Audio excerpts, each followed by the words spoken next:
All right, I think we'll get started here. Wanted to welcome all of you to the Preparing for the 2015 Proxy Season presentation. I am Tim Hearn. I'm a partner in the Capital Markets and Corporate Compliance Practice Group here in Minneapolis. Joining me today is my partner in crime, Kimberley Anderson. She and I have been doing this presentation for I don't know how many years, but here we are again. Kimberley is also a partner in the Capital Markets and Corporate Compliance Practice Group based in Seattle. Also, we are pleased to have with us today two panel members, Debra Hovland, Assistant General Counsel of H.B. Fuller on my immediate left, and on my far left is Amy Schneider, Deputy General Counsel at UnitedHealth Group. We have usually titled this the What's New presentation, but Kimberley and I looked at each other this year and said we just couldn't do that. If we were true to that title, you would be out of here in about 10 minutes because there's not much that's new. So we have changed the format a little bit from what we've usually done, and the agenda for today is we're going to cover in some depth the one thing we think is new this year, which is the ISS Quick Score 3.0, which was just put out by ISS. Then we will do a brief overview of some other recent developments, and you will see, you should all have the booklet, which has this PowerPoint in it. It has our annual memo on preparing for the proxy season, plus a couple of other materials relating to the ISS Quick Score 3.0. But we'll do a quick overview of a few of the other recent developments. I'll take care of that. And then we'll spend the majority of our time in a panel discussion of the preparation for the proxy season. So I hope you find this interesting, maybe even entertaining. And why don't we get to it with Kimberley, starting on the ISS Quick Score. So I will note in all the years that Tim and I have been doing this, he always puts out a timeline, gives me a certain number of minutes to go through something, and I have never managed to actually stay within the constraints he gave me. So see if I can do better today. He also told me that I had to try to keep this entertaining, or at least not mind-numbing. So let's not overpromise, okay? yes. So I'm going to be going through essentially the quick score. So ISS, I have a certain amount of antipathy toward ISS, but nonetheless, everyone has to deal with them. So we're going to be going through essentially their new equity plan scorecard. So we're going to walk through essentially how it works, and just to give you a quick overview of what they're looking at, how that's changed, and so on, just to give you a general understanding. But just so you know, in your booklet is an FAQ. There's two sets of FAQs from ISS. One of them is on the equity plan. They published it in late December. It's actually extremely useful. It goes through a number of these points, and it provides a lot more information than is otherwise simply in their update. All right, so they've moved from, this comes into play, one, for any meeting on or after February 1st. If you are either approving or amending stock option plans, a restricted stock plan, an omnibus stock plan, or a SAR plan that's stock settled. So those are the situations where this will come into play. So they've now moved from a pass-fail test to a scorecard that considers what they say are positive and negative factors. So maximum points are 100. Effectively, you need to get a C. You need 53 as a passing grade. However, you can pass and effectively still fail because, in fact, even with a passing score, they will give a negative recommendation, and this really hasn't changed much, if they believe that there are plan features that are detrimental to shareholder interests.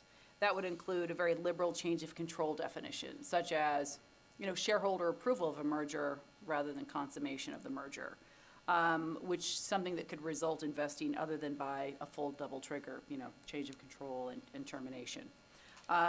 If the plan permits repricing without shareholder approval, or if you're a non-listed company, if it is silent, so it doesn't prohibit it, and the company actually has a history of repricing. So it doesn't necessarily have to permit repricing, but if it's not prohibited, then that could also be a negative feature. If they consider it to be a vehicle for problematic pay practices, or if there's other sort of detrimental plan features, in other words, detrimental to shareholder interests, such as gross ups, et cetera. So it's, the scorecard is based on 3 pillars: plan cost, plan features, and grant practices. And the weighting of each of these 3 depends on the index.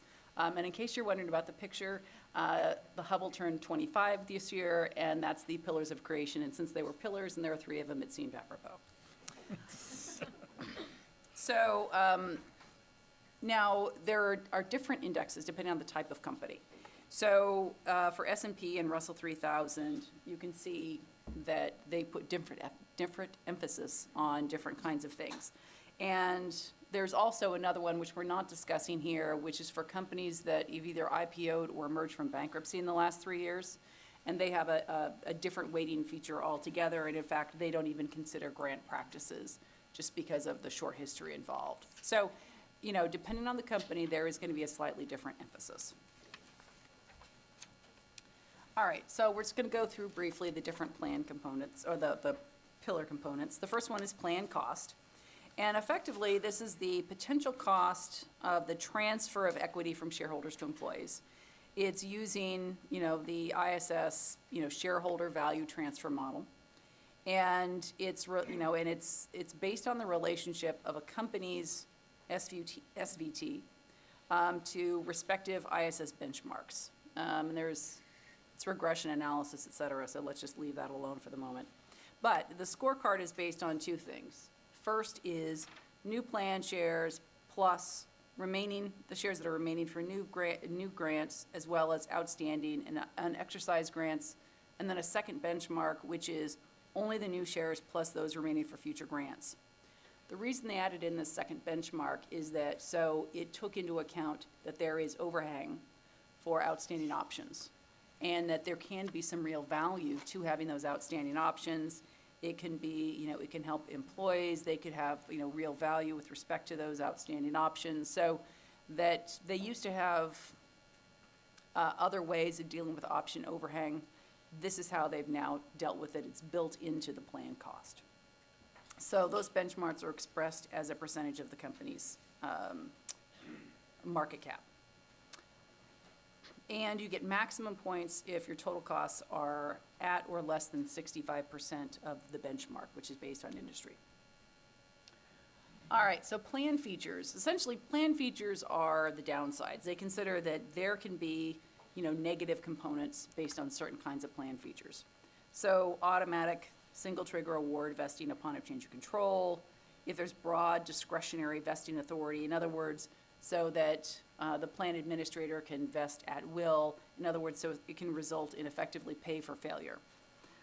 Liberal share recycling, such that if, you know, someone either sacrifices stock or otherwise to pay the withholding, if that can be reused.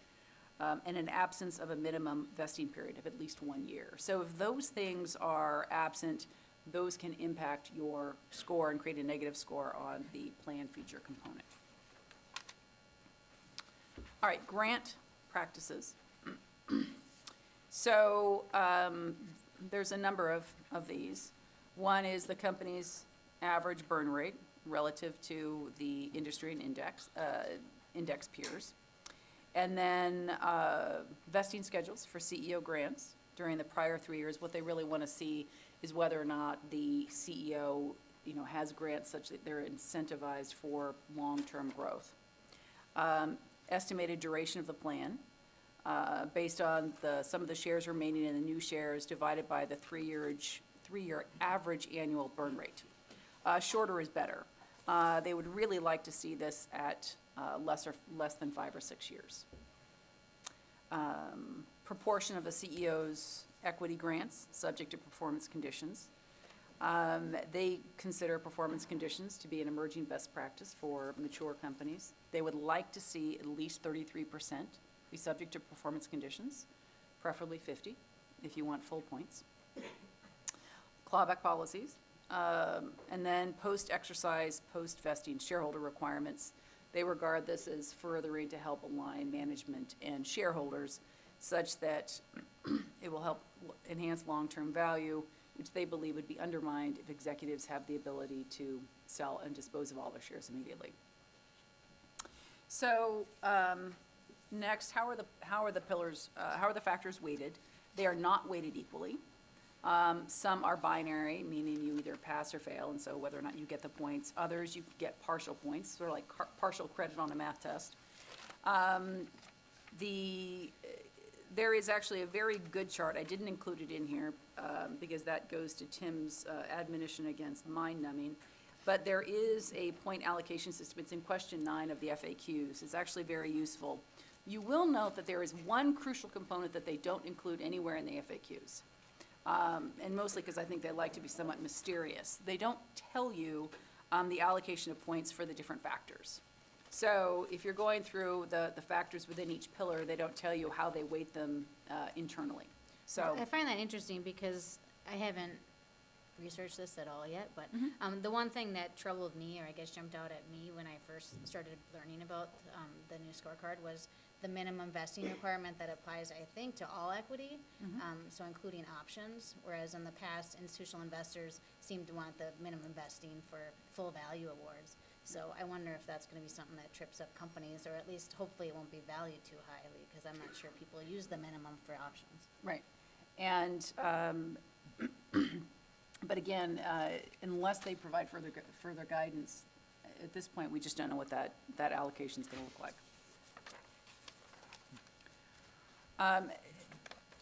This is the part that actually kind of really I consider to be somewhat ballsy.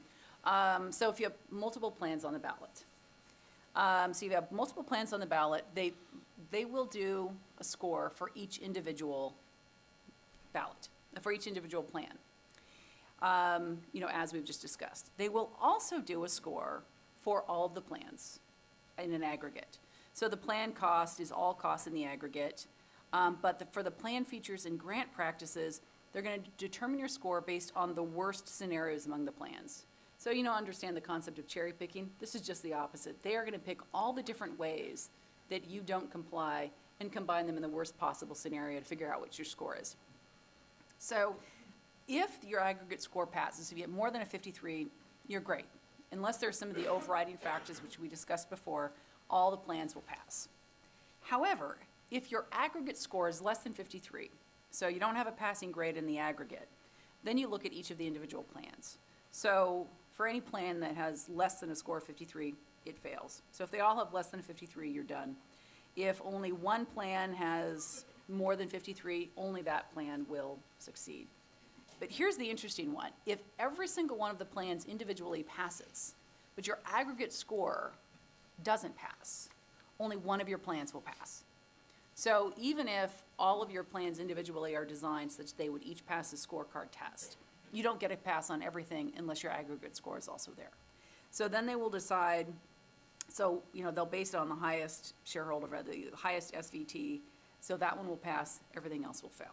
How common is it, though, to have two plans? Because the only time I've really seen it is where you separate out your director plan and your officer plan. Yeah, and really director plans are a little different Yeah. under this. But I've actually had it done before where a company decided to revisit a number of their different plans and they put more than one on. I don't think it's terribly common, but it is sort of a weird gotcha. Yeah, I didn't know if it was just a different way that maybe other companies did it that you had experience with, so. I've had a client that I've worked with has done it a couple of times, but you're right, it's not terribly common. It's the exception, Yeah. not the rule. One final note, if you're simply putting a plan on for 162M approval, generally speaking, it will get whether or not you have the scorecard passing, it will actually get a favorable recommendation, assuming that your compensation committee is fully independent under ISS standards. So if you're not putting on additional shares, but you're just seeking approval for the tax deduction, that will typically be fine. Thank you, Kimberly. My mind is not numbed. But I did take more than my 10 minutes, I No, do no, know. not much. You're doing pretty well. The other developments, I am going to run through these quickly. These are all summarized in the memo that you've got in your booklet, so the slides up here, this is the slide for my section here. Beneficial ownership reporting, just going to remind you that in September of 2014, the SEC charged 28 directors, officers, and significant shareholders of public issuers for repeated failures to report share ownership and transactions on Form 4 and Schedules 13D and G. They also charge 6 public companies for contributing to these failures by voluntarily agreeing to assist the officers in their filings, failing to do so on a timely basis, and or failing to report late filings in the company reports.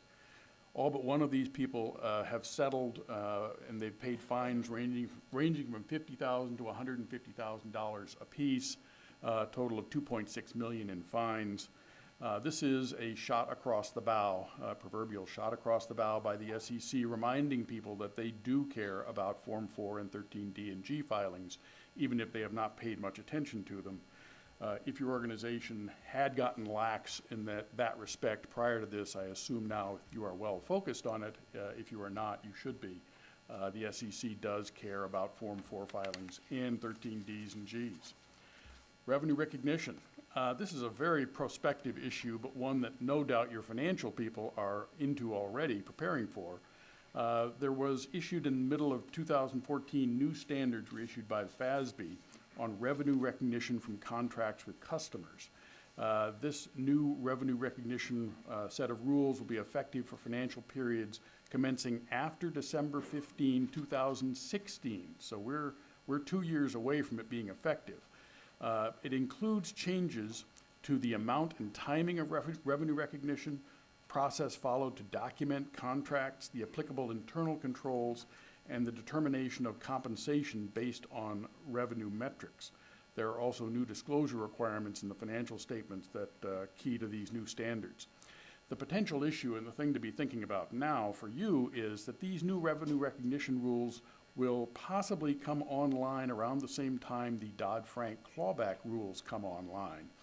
And if you remember, those rules, unlike the current clawback rules, those rules do not contain fraud as an element. So there is a clawback if you have a restatement for any reason. The concern that's been noted by a number of commentators is with the new revenue recognition rules, if you screw them up and have to restate, there may be an unpleasant surprise for your executive officers when their compensation is clawed back as a result of the restatement, even though there is no fraud or evil intent in the restatement. So that's something to be focused on now. Presumably your financial people will get it all right and there will be no restatements at all. So we will be just fine. Drafting considerations. This slops over into annual reporting 10K stuff, which we really were focusing more on proxy statement this year. But you'll see there's a bullet point list in the memo of kind of annual things to remember. You know, think about your organization, your proxy statement, think about the use of a summary, charts, graphs. In 34 Act filings, segment reporting has been a focus lately, non-GAAP financial issues, et cetera. The one that I wanted to highlight a little bit more is the recent case, the Bank of America case, MD&A case, in which the SEC went after the Bank of America for failing to describe known uncertainties in its MD&A. Now, this would have typically been an SEC comment issue that you would have gotten and responded to in an SEC comment. The SEC, under its Broken Windows initiative, where it is going after people more stridently for what might be small breaches of the rules, they took Bank of America to court. It had a $20 million fine imposed for failing to disclose known uncertainties in its MD&A. Which is really kind of a rounding error for those guys. It's not a huge number for them, but I am sure they noticed it. They've certainly gotten a lot of press out of it, not good press. So just a reminder that the SEC does care about the disclosure obligations under MD&A, including the known trends and uncertainties requirement. Another thing to keep on your list. CEO pay ratio rules. This is still hanging around. Part of the Dodd-Frank Act, the rules were proposed in September of 2013. There is still no firm indication of timing of these rules being finalized, but they could possibly require compliance with the 2016 proxy season if they're adopted soon enough in 2015. They are very controversial, and now with a Republican-controlled Congress, there is renewed speculation that the rules may get permanently sidetracked. Nevertheless, it's worth spending a few minutes with your compensation committee considering the implications of the pending rules. Surveys indicate that the public's general impression is that the general impression understates the magnitude of the pay ratio disparity that will probably be reflected under the final rules. ISS and institutional shareholders are not expected to overweight the CEO pay ratio disclosure, but rank and file shareholders and employees may be surprised. You should consider things now like your CEO's estimated pay ratio, to the extent you can estimate something. Estimate that in relation to your industry, your peer group, your geographic region. Trying to anticipate the reaction of key investors, employees, and the media to the pay ratio disclosure when it comes out. Consider the potential for fluctuation in the pay ratio from year to year, depending on how your calculations are done, and how to disclose and explain this to your stakeholders, particularly the employees and rank and file shareholders, as I've called them. This will be an interesting disclosure if it ever comes to light, but there is there was a rumor recently that the pay ratio disclosures were going to be adopted, I think next week, the rumor was. Yeah. We looked and searched for any basis for that rumor, and we found nothing. So I think that was an overstatement, someone trying to grab a headline. The statement I think it came from was more that the rules would be adopted during this year, sometime during this year, and they took that to mean, well, it could be next week. So now I may be proved wrong when they come out next week, and then I will eat crow. But yeah, so feel free, if they're adopted next week, call Tim. Yeah, please. Finally, Dodd-Frank. The Dodd-Frank Act, the waiting game continues. There are still 4 things outstanding: the pay ratio rules I just went through, compensation clawback disclosure rules, hedging policy disclosure, and pay for performance disclosure. 2015 would seem to be the year that all of these are going to be at least be proposed, if not finalized. But as I said before, the Republican Congress is the wild card. Who knows if some of these things may get derailed. Yeah, I think we said the exact same thing about 2014, Tim, and nothing happened. Right. Yeah. Exactly. We are now going to go to what we think will be a very interesting portion of the presentation here, the panel presentation, where we're going to start discussing the proxy statement preparation with Debra and Amy. Let me just remind you, Debra Hovland is Assistant General Counsel at H.B. Fuller. Amy Schneider is the Deputy General Counsel at UnitedHealth Group. And first, to provide some context for the discussion, I just ask each of you to describe your companies and your roles in the companies, revenue, shareholder numbers, et cetera, so the audience can put this all in context. Debra? Sure. So H.B. Fuller Company is an industrial adhesives company. Think glue. There's a lot of glue in things that you don't imagine there is, but we don't need to go into that here. You can catch me after if you're interested in that. Most people probably aren't. But last year, so fiscal 2013 revenues were a little over $2 billion. We have sales operations in about 40 countries, 3,700 employees worldwide, and 1,400 only in the U.S. So we have a lot more employees outside the U.S. than inside the U.S. Pretty widespread operations, but headquarters in the U.S.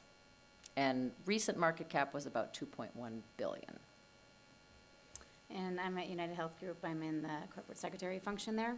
And UnitedHealth is a healthcare company. We have 2 main business platforms. We do health benefits through UnitedHealthcare, and then health services through our Optum business. We're a big company. We're number 14 in the Fortune 500 list. Revenues for 2003 were just over $122 billion. And we have, over 160,000 employees, the last count that I saw that was official. We're traded on the New York Stock Exchange, and we are headquartered in Minnesota and incorporated in Minnesota, and we are largely institutionally held, like over 90%.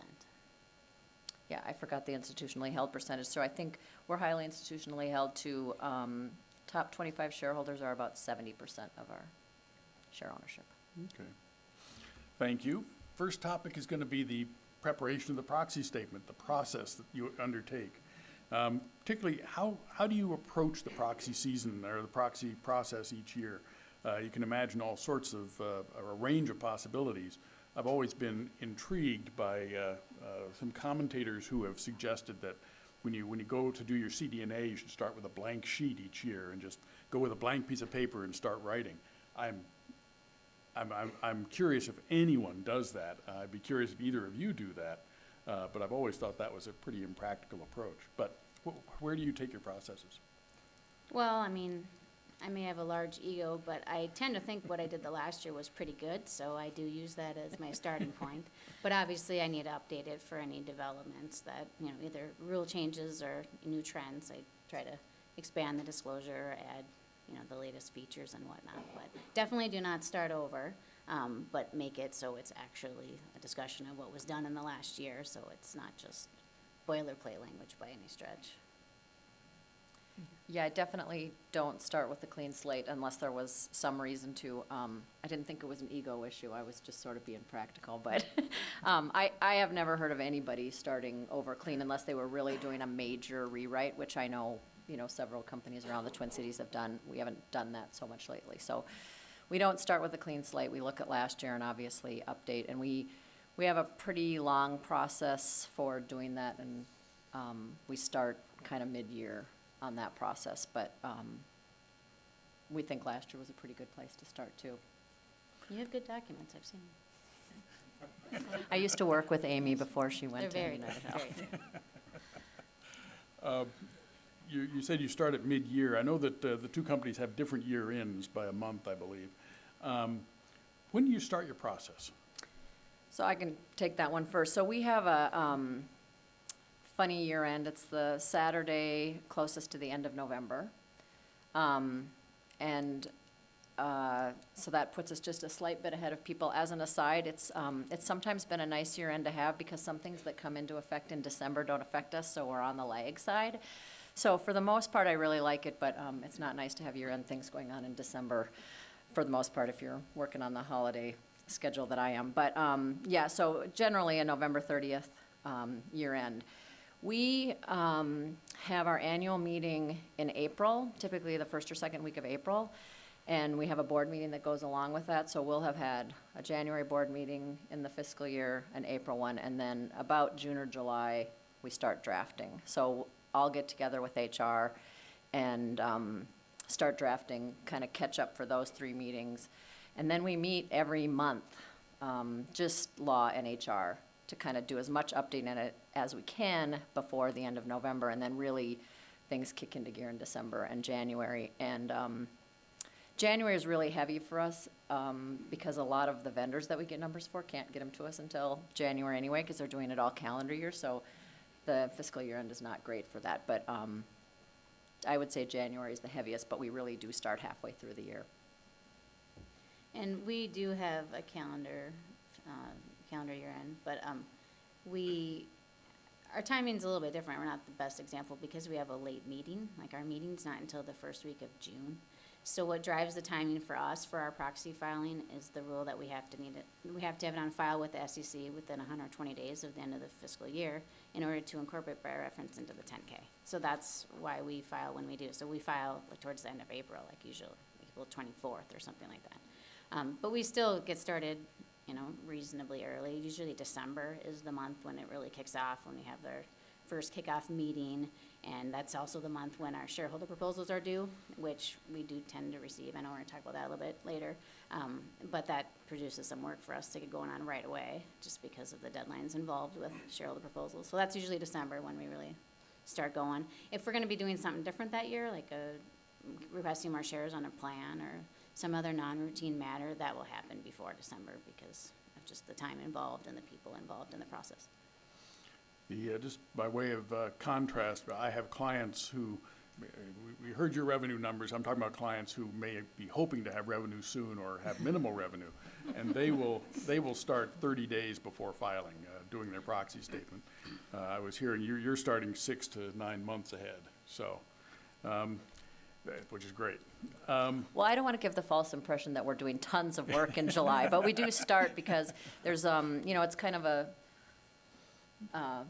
small organization, so there's not very many of us involved. So it's just from a time perspective, we kind of have to grab people earlier than maybe you would normally need to because we're just not that deep in people that are working on it. Right. What would you say is the most important part of the process you go through? I mean, if you were advising a colleague serving in-house at another company who's never been through this process, what's the main thing you would tell them they need to do to go enter into this process? Well, what I think is the most helpful is to have a lot of different groups involved in the process. So the breadth of people involved at United is pretty big. We have the communications people review everything, investor relations, finance, human capital, in addition to legal, obviously. And they bring a lot of different perspectives to the process. Not only are they generally good writers, if you're talking to the communications people, but the finance people are key in helping us with the CD&A drafting and trying to provide more context for the performance goals, for example, and trying to communicate to shareholders whether those were actually challenging goals or not, so you don't get flack if, your executives are hitting their goals all the time and they just assume that means that they weren't, hard enough. So, we spent a lot of time with the finance people trying to lay out for shareholders, what the environment was like when these goals were set, and to show, truly that they were going to be tough to meet, potentially. Yeah, it's pretty much the same group of people for us too. We have a pretty well-documented deadline process because all of these people are working on other year-end things, and it's kind of hard to get their time. So the most important thing for me is really communicating that review process and holding people to it, which is kind of tough when the K is coming out before the proxy's coming out and that sort of thing. So that's really the biggest thing. But I agree with Amy. It's so important to get everybody else's opinion, and they know things that we don't know and catch things that I don't always catch. So that's the biggest part in review, is just to make sure the right people are involved and enough areas are covered. I realize you both produce documents that are just stellar, but if there were one thing you could do to improve the process of the document, what would it be? Well, the bandwagon that we're not really participating on right now is all the graphics. So if you look at the United proxy statement, you won't see colors and lots of pictures and be able to figure everything out by looking at one page. And I know that's been the trend for a while to go there, and that's just not where we're at from, culturally. So that's one area where I think you could potentially improve, but you still get the information by reading. Yeah, I would say our bias is we haven't kind of jumped on that bandwagon either, and given just sort of our shareholder base and that we're mostly business to business, it's not really high on our priority list to do that right now. So that's definitely true. I got a comment one year from a shareholder that they wanted pictures of the directors, which we don't have pictures of our directors, but I haven't. don't either. I haven't. No, you don't either? But I haven't jumped on that I bandwagon think yet. it 'cause depends how attractive they are. Yeah. Yes. You want to make sure they're willing, people are willing to look at Yeah. them. No, I think you Yes. put them in for a diversity perspective, right? Isn't that what you're supposed to do? Yeah, so we haven't done that yet, not for that reason. We do have 2 directors out of 9 that are women, so I think Yeah. that's good. So I guess that's the exact same thing I would come up with too, but that's not really high on our priority list at this time. So when you're approaching the proxy, as far as you guys are concerned, it's really more of a disclosure, clear disclosure. It's a disclosure document and not a marketing document. Because proxies in some ways have been shifting in some ways over to almost a marketing feel. But it sounds like just based on who your investors are, who your customers are, et cetera, that's not your priority. I think that's true. I will add that this year, because of this trend towards them being, they just look a lot more like, I think, what our annual reports used to look like in the front. And ours isn't looking like that. So I did take up a project with HR to just kind of review that with the constituents that I thought were important, because I didn't want to get to proxy season and have somebody say, hey, why aren't we looking like this? I think I know what everybody's feeling is on it, but unless you really ask, you don't. So we actually did kind of a survey and met with people over the summer. So we met with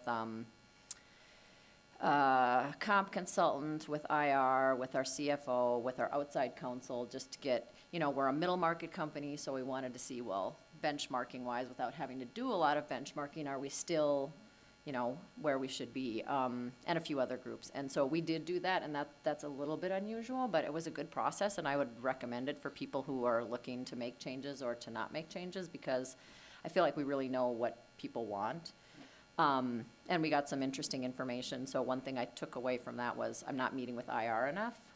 So that's an improvement I'll make going forward, because they did have a few comments that I hadn't heard. So I think that's a good thing to do, if you're not doing it, at least once every couple of years, just to make sure everybody likes the disclosure and doesn't want to change something about it. You think they'll tell you, but maybe you don't know until you ask. I should mention, by the way, that our panelists did say they're willing to take questions. So if you have questions, if something occurs to you. Really, Amy's just willing to. Oh, okay. Amy is willing to take questions. But, no, if you have questions, put a hand up. We will try to call on you. Shareholder communications. The level and channels for shareholder communication have changed tremendously in recent years. How does your company communicate to shareholders? I mean, there's the proxy statement, but what about social media, Twitter, Facebook, blogs, web meetings? Any of that going on? Do you manage that? What can you tell me? Me? Yeah. Sure. Okay. I'm not personally involved in this, but I guess our investor relations people are experimenting with Twitter, with our earnings calls and whatnot. So I don't have any visibility into that piece. From my standpoint, just as far as on governance issues, communicating with shareholders, we've been doing that for a while now. So there's not anything new there. It's kind of just part of our culture at this point. We've developed the relationships with our shareholders, so we're kind of in maintenance mode. So unless some issue comes up, we're not like proactively reaching out to individual investors at this point. But I mean, we definitely have good relationships with them. So. Yeah, we're not doing anything really from a social media perspective related to investor communications. I did actually call and prep for this because I wanted to make sure that they weren't doing something that I didn't know about, and they said, well, we were told we shouldn't do that. So I'm pretty sure that's what's going on, but we definitely, most of our shareholder communications, unless they come directly into the general counsel, are going through IR. So most of our, investor communications, that kind of stuff, go through IR and the CFO. And there's not quite as much of it going through the law department. But, definitely if they're calling to ask about things, we're talking to them. And we would proactively go out if there was a need to, but there hasn't really been one lately, so. Mm-hmm. Yeah, like one example I'll give, there used to be a group of nuns that would submit proposals regarding healthcare access. And now it's just set up that they annually get to meet with the secretary of the board and some external affairs people to go over their issues. So it's no longer this shareholder proposal process, but rather we just have ongoing communications with them. So it just kind of has evolved the more that, you reached out to each other. So. Kimberly, I don't know what your experience with your clients has been. Mine have not particularly gotten into social media. You read about it. You read about large companies, AOL and Time Warner, whatever, getting into this. But have you had any experience with it? Most of my clients have been fairly tentative, but you also have to understand a number of my clients are mining clients. They actually dig stuff out of the ground, so they're not really selling to the retail investor. But I think actually Carl Icahn just announced that they're going to start, sending information out via, social media, Tumblr, tweeting, et cetera. So I think it's just highly dependent on the company. Yeah. And who they're needing to speak to. But I think some companies are very deeply involved in it, but it's certainly not universal. Right. Shareholder proposals. Tell us about your experience. We're going to go through a couple of shareholder proposals here in a minute, or shareholder proposal issues in a minute. But tell us what your company's experiences have been with shareholder proposals.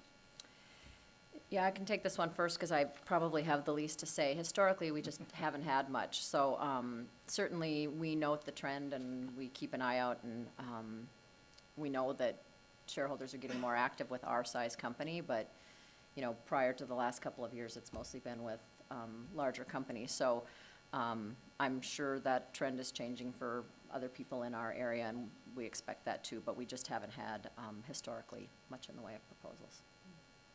So for this upcoming proxy season, we have one shareholder proposal that we're dealing with right now that we received from our friend John Chevedden.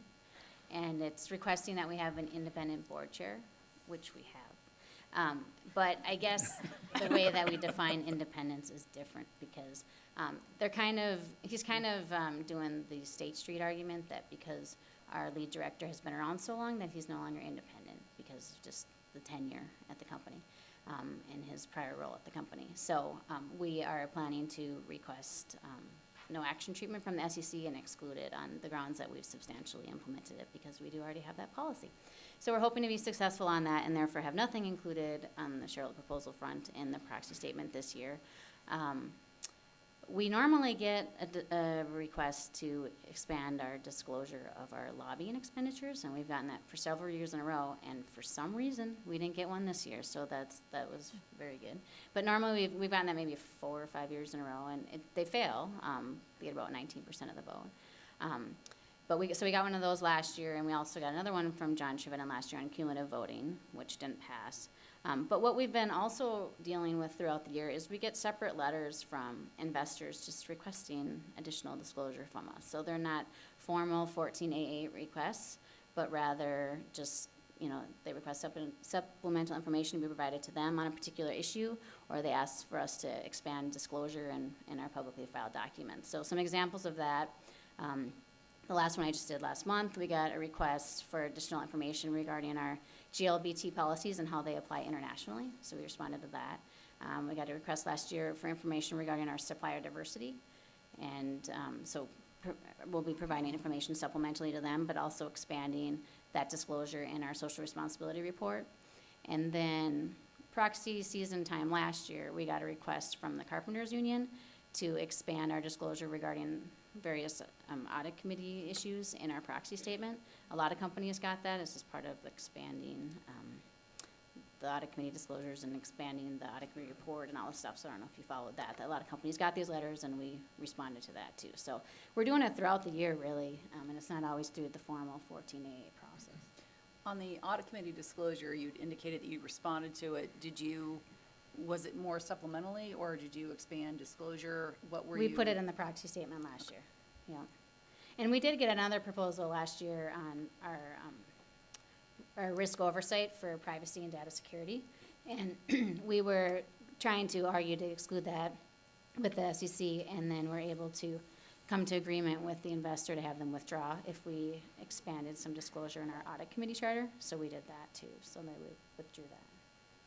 So on the independence one, what's their argument on years? Do they have a specific number of years that they're looking at where they think independence is no longer maintained?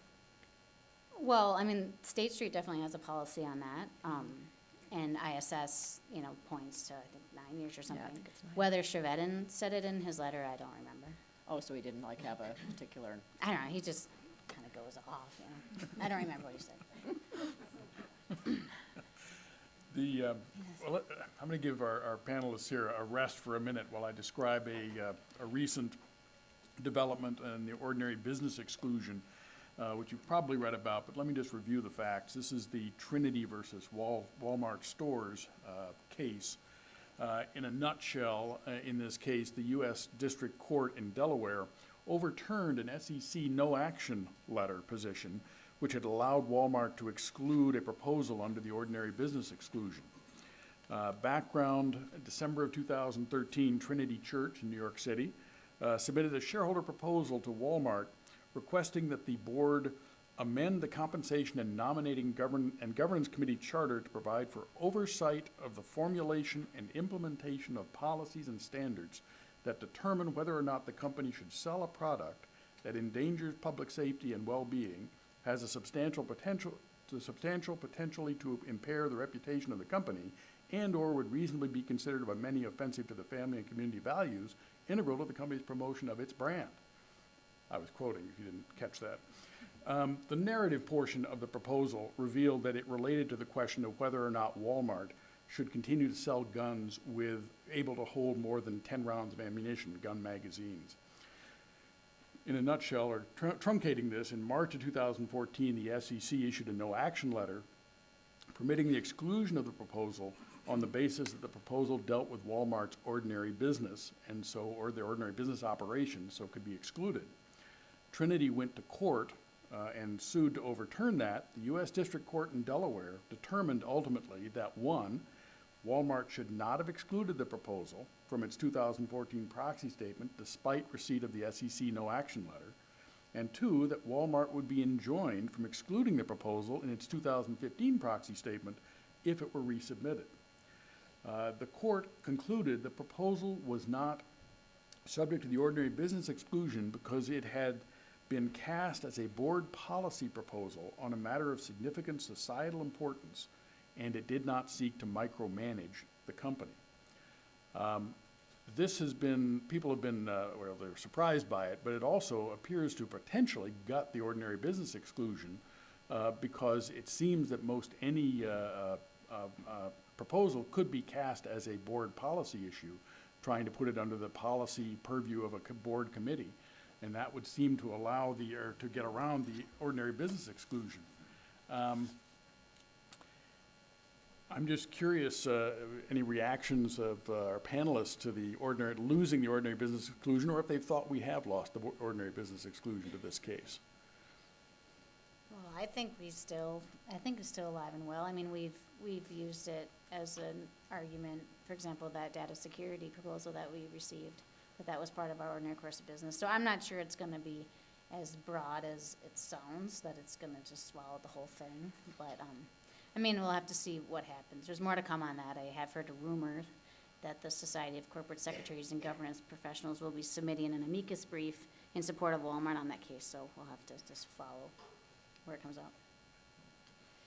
Yeah, the only thing I guess that is a little bit surprising to me, because we don't, again, deal that much with proposals, but, you know, if the SEC issues a no action letter, you'd like to think that there'd be maybe a little bit more deference to it. I mean, I think it's good because I think we talked about this before, but it's not, they're just having it apply to next year, right? They have to put it into next year. That's It's correct. not like it went backwards, but Right.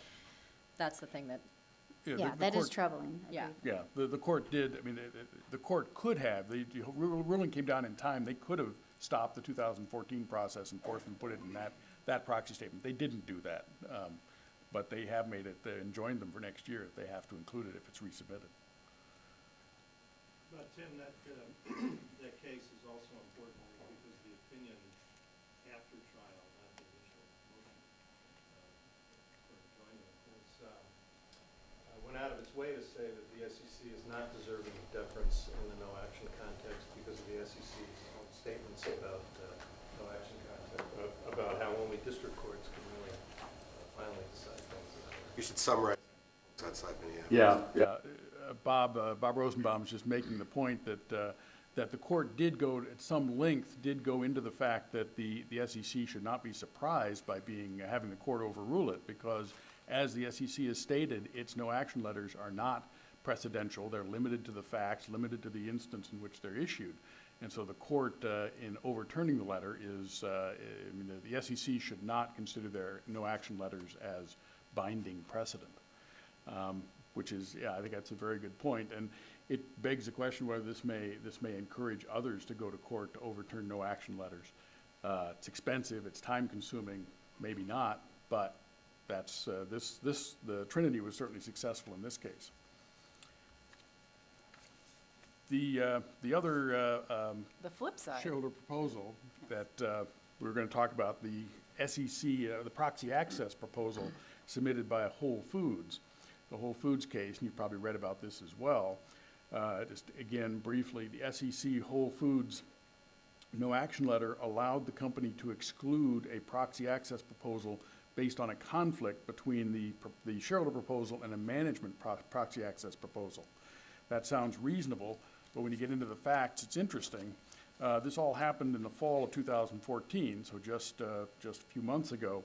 Whole Foods received a non-binding proposal from a shareholder activist, James McRitchie, to require nominees for director to be included in the proxy statement, company proxy statement, if they are submitted by one or more shareholders holding in the aggregate at least 3% of the company's stock and having held it for at least 3 years. So a 3-and-3 proxy access proposal. Whole Foods responded by seeking an SEC no action letter on the basis that this proposal would conflict with a management proposal that was being put up at the same meeting. Management's proposal would allow nominees submitted by a single shareholder, so you would not aggregate holdings, a single shareholder holding 9% of the company and having held it for at least 5 years. Yeah, and I don't think they actually had any single shareholders holding 9%. Right, their largest shareholder, I think, was 5.4%. Yes. So that was the management's proposal. The SEC staff, somewhat to the surprise of observers, the SEC staff granted the no-action proposal and gave the relief despite the significantly higher thresholds in the management proxy access proposal. There's a little postscript on this that perhaps reacting to the criticism which came from shareholder groups and others following the exclusion of the McRitchie proposal, the management proposal in Whole Foods' recently filed preliminary proxy statement calls for a 5% ownership threshold, not 9%. They backed off on that. They kept the 5-year holding period. Go ahead. It's interesting, one of a client that I work for received a proxy access proposal, and in course of, they have regular conversations with their shareholders, and in fact, when their shareholders affirmatively brought up the Whole Foods decision, and the comment was made, well, they fully expected the directors to be punished for deciding to go through and put forth a 9%, and this is before the preliminary proxy was filed, that the directors may be punished for putting a 9% 5-year proposal up because it was very much essentially, I think they said, spitting in the face of the shareholders. And so at least some of the major shareholders that one of my clients deal with was absolutely convinced that Whole Foods would be paying for this. I opened it up to the panelists. It went in reaction. ultimately at 5% though, right? The Right, management. right, Yeah. right. I know, Deborah, I know you've not received a proxy access proposal because you haven't received any proposals lately. Amy, has the company says Not recent. UHG? Years ago, before even all these SEC rules on proxy access, we got one from CalPERS, but it's not anything based on what we talk about nowadays. I mean, it was a binding proposal, it didn't work, it failed, so I don't have a lot to add there. I have also heard a rumor that the Council of Institutional Investors will be submitting a letter to the SEC on this Whole Foods case, so look for that if it ever comes up. We'll watch for that. And I think an appeal was filed. Or did you note that? I didn't note that. Oh, okay. I haven't read that. Is that true? Yeah. Oh, yeah, no, I didn't make it up. There It we is go. true. She's lying. Learn I'm something lying. every day. And he did file an appeal. It's actually a very interesting read, but he appealed it to the commission, the full board, the commission. So I'll be curious to see if, I think no one really expects that the commission is going to overturn the staff's prior decision, but it's interesting. You've got the staff, it almost seems to be having a very sort of a more permissive attitude toward issuers, allowing them to exclude proposals when you look at Walmart and when you look at Whole Foods. And so it may end up, pushing more proponents to the courts to have the courts either reset the table if they think it's gone too far the other way. We are just about out of time, and but I wanted to just mention one more topic, which I think will be short. The topic of virtual annual meetings. It's something which a few companies have gone to, the virtual annual meeting, and I'm just curious what the reaction of your two companies, of you, to the idea is. So I'll leave it there. Yeah, so we talked about it internally, because Broadridge likes to push this, so I thought I should bring it forward and ask. I think this was a year or two ago, and it doesn't really kind of fit with where we're going. It's not really, the proxy isn't a marketing piece for us, and this isn't really something our shareholder base, we think, is asking for. So we haven't done it the last 2 years, and I'm not planning to bring it up again for another year or two because there doesn't seem to be much interest in doing that. Yeah, we don't talk about holding virtual annual meetings either. I mean, we don't have a lot of shareholders come to our meetings, like maybe 5. And I guess I think we feel a little bit more protected when a shareholder has to stand up in your meeting and look you in the eye and ask whatever question they're going to ask compared to just being far away on the internet and asking their questions that way. So I know I've heard that expressed at the company that we would want people to come and talk to us in person, so. But you're right, Broadridge is the one who pushes it, that Mac guy.